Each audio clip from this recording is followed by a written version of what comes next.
Seorang yang berpoligami menempatkan istrinya dalam satu rumah. Namun istri pertama senang kalau satu rumah katanya supaya ada teman. Apakah ini dibolehkan?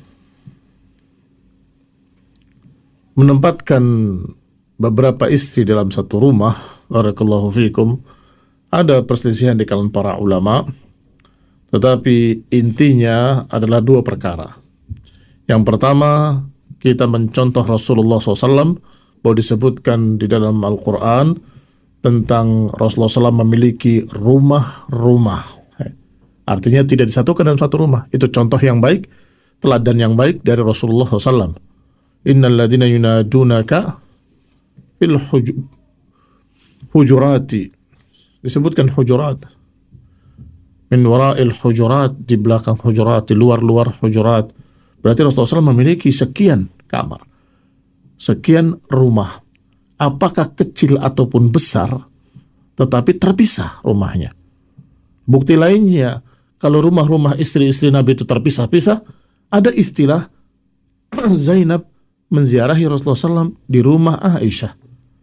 Sudah kita baca kemarin, bagaimana Safiyah mendatangi Rasulullah SAW menziarahi rumah Aisyah. Berarti terbeda-beda rumahnya. Dan itu yang sunnah. Dipisahkan masing-masing satu rumah. Walaupun memang waktu itu rumah-rumah mereka, rumahnya istri-istri Rasulullah SAW adalah seperti kamar-kamar. Maka disebut dengan hujurat. Innal ladina yunadunaka min wara'il hujurati. Karena memang rumahnya ya satu kamar itu saja. Taib. Tetapi mereka terpisah-pisah. Dan itu yang sunnah. Atau dalam ayat lain dikatakan fi buyutin, di rumah-rumah.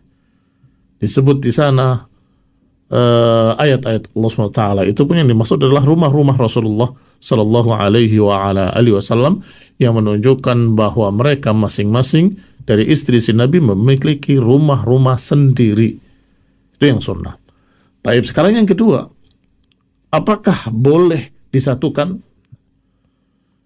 Sebagian mereka menyatakan syaratnya adalah keridhaan sang istri tadi, atau bukan sang istri, istri-istri. Keridhaan mereka. Karena Allah SWT mengatakan dalam Al-Quran, askinuhunna min haitsu sakantum min wujdikum wa la tudarruhun. Tempatkanlah mereka, rumahkanlah mereka di tempat-tempat sesuai dengan apa yang kamu tinggali. Artinya nilainya seperti apa yang kamu tinggali dari tempat yang kamu tinggali. Dari semampu kalian, tetapi jangan membuat madarat mereka. Fala tudarruhunna, jangan membuat madarat berarti kembalinya pada mereka. Apakah mereka bermadarat atau tidak? Kalau mereka merasa bermadarat, apakah ada yang memang cemburunya sangat tinggi sehingga dia tidak tenang kalau melihat suaminya bersama istri yang lain di rumahnya, di depan matanya, maka tentunya itu adalah sesuatu yang madarat. Maka tidak boleh. Jadi dibolehkan kalau mereka semuanya ridha. Mungkin ada, wallahu ta'ala alam, walaupun jarang, mungkin saja ada yang mereka akur dan saling ridha, sehingga mereka tidak ada cemburu di kalangan mereka. Masya Allah, barakallahu fikum. Tetapi secara fitrah wanita dalam keadaan demikian selalu pencemburu, sehingga masih ada lagi yang membahas boleh di satu rumah kalau kamarnya terpisah-pisah, sebab tidak boleh mereka saling melihat aurat. Tidak boleh mereka saling melihat aurat. Terpisah-pisah kamar pun masih dibahas lagi, yaitu kamar-kamar dalam keadaan tidak bisa saling mendengar suara. Barakallahu fikum. Semua itu dibahas oleh para ulama karena melihat bagaimana para wanita sangat pencemburu. Dan para wanita itu seperti gelas-gelas kristal yang mudah pecah. Awalnya mungkin Masya Allah akrab, tetapi ketika melihat,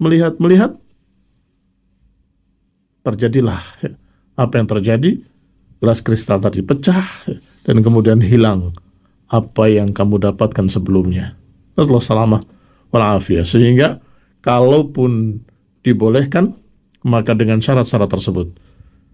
Tetapi yang paling afdal seperti Rasulullah SAW dan juga Abu Bakar Siddiq radhiyallahu taala ketika beliau dalam keadaan Rasulullah SAW wafat, beliau ada di mana? Di istri keduanya, di pinggir kota. Berarti berbeda istrinya Abu Bakar, yang satu di dalam kota, yang satu lagi di pinggir kota, di luar kota.